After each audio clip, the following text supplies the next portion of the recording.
Hello दोस्तों, मैं अमित भाटी आपके अपने यूट्यूब चैनल टारगेट ओनली रोजगार पर स्वागत करता हूं। आज मैं लेकर आया हूं आपके लिए सामान्य ज्ञान के कुछ महत्वपूर्ण प्रश्न जो सभी प्रतियोगी परीक्षाओं की दृष्टि से अति महत्वपूर्ण है। तो चलते हैं बिना देरी किए आज की क्लास के पहले प्रश्न पर। अभिनव भारत सोसाइटी की स्थापना किसने की? तो आपका सही उत्तर है ऑप्शन बी, सावरकर बंधु ने। और दोस्तों, अगर आपसे पूछा जाए कि अभिनव भारत सोसाइटी की स्थापना किस वर्ष की गई थी, तो दोस्तों इसकी स्थापना की गई थी 1904 में। और दोस्तों इसकी स्थापना कहां पर की गई थी? तो दोस्तों इसकी स्थापना की गई थी नासिक, महाराष्ट्र। नासिक, महाराष्ट्र। आपका अगला प्रश्न, स्वामी विवेकानंद ने किस संगठन की स्थापना की थी? तो आपका सही उत्तर है ऑप्शन डी, रामकृष्ण मिशन की। और दोस्तों, अगर आपसे पूछा जाए कि रामकृष्ण मिशन की स्थापना स्वामी विवेकानंद ने किस वर्ष की थी, तो दोस्तों इसकी स्थापना की थी वर्ष 1897 में।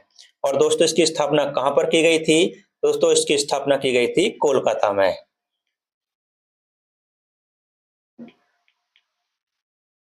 आपका अगला प्रश्न, वित्त आयोग अपनी रिपोर्ट किसे सौंपता है? तो आपका सही उत्तर है ऑप्शन डी, भारत के राष्ट्रपति को। और दोस्तों, अगर आपसे पूछा जाए कि वित्त आयोग भारतीय संविधान के किस अनुच्छेद में है, तो दोस्तों वित्त आयोग भारतीय संविधान के अनुच्छेद 280 में है दोस्तों। और दोस्तों एक क्वेश्चन और आता है एग्जाम में, काफी बार पूछा गया है, वित्त आयोग के अध्यक्ष कौन होते हैं? तो दोस्तों वित्त आयोग के अध्यक्ष होते हैं भारत के वित्त मंत्री। वित्त मंत्री। ठीक दोस्तों, आपका अगला प्रश्न, भारत सरकार द्वारा केंद्रीय सतर्कता आयोग की स्थापना की गई थी। तो आपका सही उत्तर है ऑप्शन बी, 1964 में। और दोस्तों, अगर आपसे पूछा जाए कि केंद्रीय सतर्कता आयोग की स्थापना किस समिति की सिफारिश पर की गई थी, दोस्तों एग्जाम में काफी बार क्वेश्चन आया भी है। तो दोस्तों वह समिति थी संथानम समिति।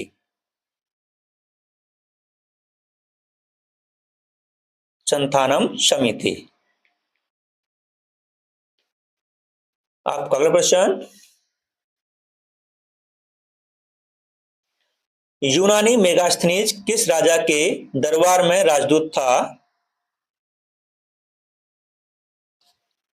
तो आपका सही उत्तर है ऑप्शन सी, चंद्रगुप्त मौर्य। और दोस्तों इनकी एक फेमस पुस्तक है जिसका नाम है इंडिका। तो दोस्तों यह पुस्तक मेगास्थनीज की है। आपका अगला प्रश्न, किन वर्षों में भारत ने एशियाई खेलों की मेजबानी की थी? तो आपका सही उत्तर है ऑप्शन सी, 1951 और 1982 में। दोस्तों मैं आपको बता देता हूं, अब तक भारत में एशियाई खेलों की मेजबानी केवल 2 बार हुई है, 1951 और 1982 में। आपका अगला प्रश्न, किस संविधान संशोधन ने भारत में केंद्र शासित प्रदेशों का निर्माण किया है? तो आपका सही उत्तर है ऑप्शन डी, 7वां संविधान संशोधन।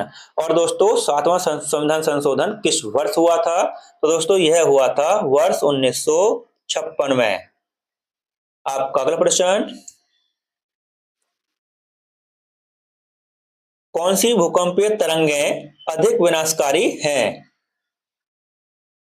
तो आपका सही उत्तर है ऑप्शन ए, पृष्ठीय तरंगें। आपका अगला प्रश्न, भारतीय संविधान के किस भाग में मौलिक कर्तव्यों का उल्लेख किया गया है?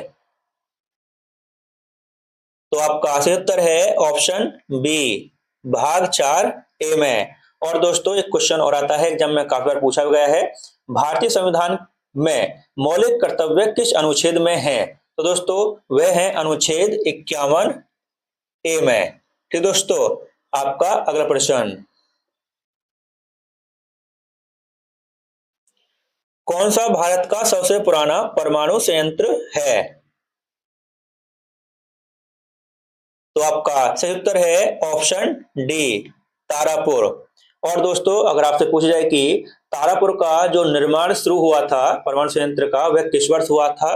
तो दोस्तों यह शुरू हुआ था 1961 में। दोस्तों इसका निर्माण शुरू हुआ था 1961 में, लेकिन इसे चालू किया गया था वर्ष 1969 में। ठीक दोस्तों, यह ध्यान रखना, निर्माण चालू हुआ वह 1961 में हुआ, और दोस्तों इसको शुरू किया गया था 1969 में। और दोस्तों अगर तारापुर को पूछा किस राज्य में स्थित है तारापुर परमाणु संयंत्र, तो दोस्तों यह है महाराष्ट्र में। ठीक दोस्तों, और दोस्तों अन्य ये तीन भी परमाणु संयंत्र हैं, तो दोस्तों कहाँ कहाँ पर है मैं आपको बता देता हूँ। जो काकरापारा है तो दोस्तों यह गुजरात में है। दोस्तों काकरापारा गुजरात, नरोरा यूपी में दोस्तों, और केंगा कर्नाटक में दोस्तों। तो दोस्तों ध्यान रखना, काकरापारा गुजरात, नरोरा उत्तर प्रदेश, केंगा कर्नाटक और तारापुर महाराष्ट्र। आपका अगला प्रश्न, डुरंड कप का पहला संस्करण भारत में किस वर्ष खेला गया था? तो आपका सही उत्तर है ऑप्शन डी, 1888 में। अगर दोस्तों आपसे पूछा जाए कि डुरंड कप का संबंध किस खेल से है, तो दोस्तों इसका संबंध है फुटबॉल खेल से दोस्तों। और दोस्तों एक क्वेश्चन भी इसमें से आया था, मैंने एग्जाम में देखा था, एशिया का सबसे पुराना फुटबॉल कप कौन सा है? तो दोस्तों एशिया का सबसे पुराना फुटबॉल कप डुरंड कप है दोस्तों। एशिया का सबसे पुराना फुटबॉल कप डुरंड कप। आपका अगला प्रश्न, वस्तु एवं सेवा कर परिषद का सचिवालय कहाँ स्थित है? तो आपका सही उत्तर है ऑप्शन डी, नई दिल्ली में। और दोस्तों अगर आपसे पूछ जाए कि वस्तु एवं सेवा कर, जिसे हम जीएसटी बोलते हैं दोस्तों, यह कब लागू किया गया था? तो दोस्तों इसे लागू किया गया था 1 जुलाई 2017 में। ठीक दोस्तों, आपका अगला प्रश्न,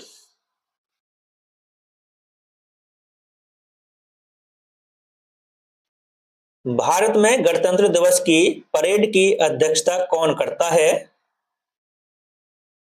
तो आपका सही उत्तर है ऑप्शन बी, भारत के राष्ट्रपति। आपका अगला प्रश्न, क्रिकेट गेंद की परिधि लगभग कितनी होती है? तो आपका सही उत्तर है ऑप्शन बी, लगभग 9 इंच। आपका अगला प्रश्न,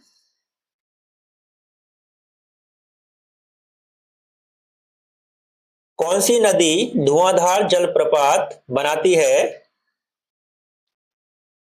तो आपका सही उत्तर है ऑप्शन ए, नर्मदा नदी। अगर दोस्तों आपसे पूछा जाए कि धुआंधार जलप्रपात कहां पर स्थित है, तो दोस्तों यह स्थित है जबलपुर मध्य प्रदेश। जबलपुर मध्य प्रदेश। ठीक दोस्तों, आपका अगला प्रश्न, न्यू मंगलोर बंदरगाह किस राज्य में स्थित है? तो आपका सही उत्तर है ऑप्शन ए, कर्नाटक। आपका अगला प्रश्न,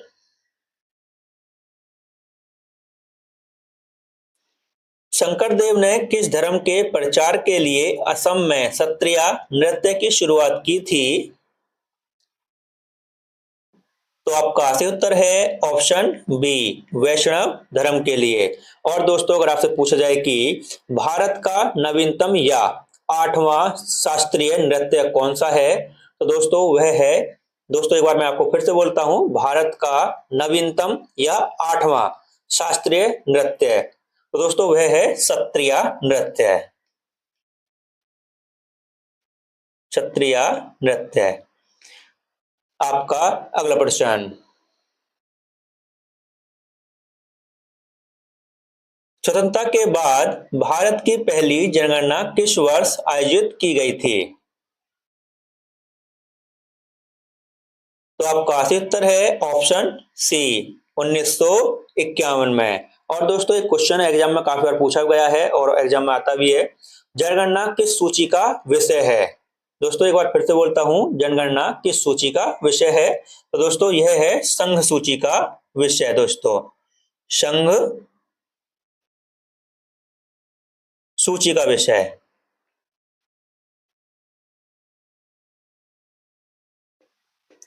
ठीक दोस्तों, संघ सूची का विषय है। दोस्तों आपका अगला प्रश्न, कौन सा उच्च न्यायालय 1866 में स्थापित किया गया था? तो आपका सही उत्तर है ऑप्शन बी इलाहाबाद उच्च न्यायालय। आपका अगला प्रश्न, थियोसोफिकल सोसाइटी किस समाज सुधारक द्वारा शुरू की गई थी?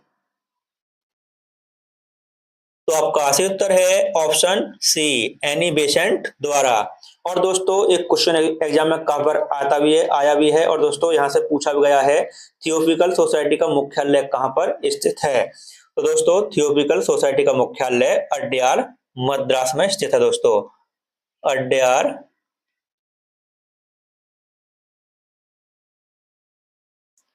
Adyar Madras.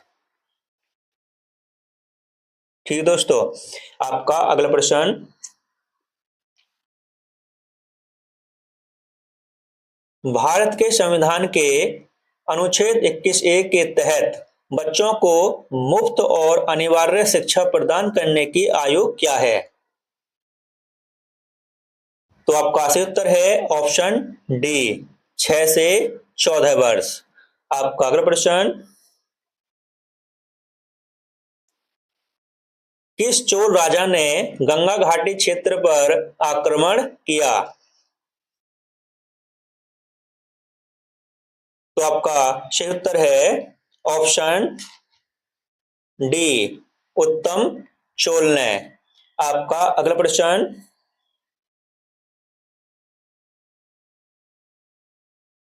India wins freedom किसकी आत्मकथा है? तो आपका सही उत्तर है ऑप्शन ए अबुल कलाम आजाद। आपका अगला प्रश्न, किसने 1897 में रामकृष्ण मिशन की स्थापना की थी? तो आपका सही उत्तर है ऑप्शन बी स्वामी विवेकानंद ने। आपका अगला प्रश्न, भारत के राष्ट्रपति का कार्यकाल कितना होता है? तो आपका सही उत्तर है ऑप्शन ए 5 वर्ष। और दोस्तों भारत का राष्ट्रपति बनने के लिए न्यूनतम आयु कितनी होती है? तो दोस्तों भारत का राष्ट्रपति बनने के लिए न्यूनतम आयु 35 वर्ष होनी चाहिए। दोस्तों आपका अगला प्रश्न, मौलिक अधिकारों से संबंधित कौन से अनुच्छेद को आपातकाल के दौरान निलंबित नहीं किया जा सकता है? तो आपका सही उत्तर है ऑप्शन सी अनुच्छेद 20 और 21 को। आपका अगला प्रश्न, किस वर्ष में वर्नाक्यूलर प्रेस अधिनियम पारित किया गया था? तो आपका सही उत्तर है ऑप्शन डी 1878 में। और दोस्तों अगर आपसे पूछ जाए कि वर्नाक्यूलर प्रेस एक्ट कौन लेकर आया था, तो दोस्तों इस समय भारत के जो गवर्नर थे वह थे लॉर्ड लिट्टन, जो इसे लेकर आए थे। दोस्तों लॉर्ड लिट्टन। ठीक दोस्तों, यह दोस्तों वर्नाक्यूलर प्रेस एक्ट लेकर आए थे। और दोस्तों वर्नाक्यूलर प्रेस एक्ट को किसने हटाया था? तो दोस्तों किसने हटाया था, एक बार क्वेश्चन फिर से बोलता हूं, वर्नाक्यूलर प्रेस एक्ट को किसने हटाया था? दोस्तों वह थे लॉर्ड रिपन। और दोस्तों उन्होंने ये 1881 में इसको हटा दिया। दोस्तों दोस्तों ध्यान रखना, वर्नाक्यूलर प्रेस एक्ट पारित कब किया गया? तो दोस्तों 1878 में किया गया था और इसे लेकर आए थे लॉर्ड लिट्टन। ठीक है दोस्तों। और दोस्तों वर्नाक्युलर प्रेस एक्ट को किसने हटाया था? तो दोस्तों लॉर्ड रिपन ने हटाया था 1881 में। आपका अगला प्रश्न, राष्ट्रमंडल खेल 2022 में भारत ने कुल कितने पदक जीते थे? तो आपका सही उत्तर है ऑप्शन बी, 61 पदक, जिनमें दोस्तों 22 गोल्ड थे दोस्तों, 22 स्वर्ण पदक थे दोस्तों, 23 पदक दोस्तों रजत थे, और दोस्तों 16 पदक कांस्य थे। तो दोस्तों ध्यान रखना, कभी कभी अलग अलग पूछ लेता है कौन से मतलब कितने पदक जीते थे वहां पर, तो याद रखना 22 स्वर्ण, 23 रजत, 16 कांस्य है। आपका अगला प्रश्न, 10 मई 1857 को ब्रिटिश भारत में 1857 का विद्रोह किस शहर से शुरू हुआ था? तो आपका सही उत्तर है ऑप्शन डी, मेरठ से। आपका अगला प्रश्न, भारत ने हॉकी में अपना पहला ओलंपिक स्वर्ण पदक किस वर्ष जीता था? तो आपका सही उत्तर है ऑप्शन बी, 1928 में। और दोस्तों अगर आपसे पूछ जाए कि अब तक ओलंपिक में हॉकी में कुल कितने पदक जीते हैं, दोस्तों एक बार फिर से बोलता हूं, अब तक ओलंपिक में हॉकी में कुल कितने पदक जीते हैं भारतीय टीम ने? तो दोस्तों कुल पदक जीते हैं 13, जिनमें दोस्तों 8 स्वर्ण पदक हैं दोस्तों, 1 रजत पदक है दोस्तों, और दोस्तों 4 कांस्य हैं। तो दोस्तों ध्यान रखना, 8 स्वर्ण, 1 रजत और 4 कांस्य पदक हैं जो अब तक भारतीय हॉकी टीम ने ओलंपिक में जीते हैं। और दोस्तों इसी के साथ हमारी क्लास समाप्त होती है। अगर आपको हमारी क्लास अच्छी लगी हो तो हमारी वीडियो को लाइक, शेयर और सब्सक्राइब करना न भूलें। धन्यवाद।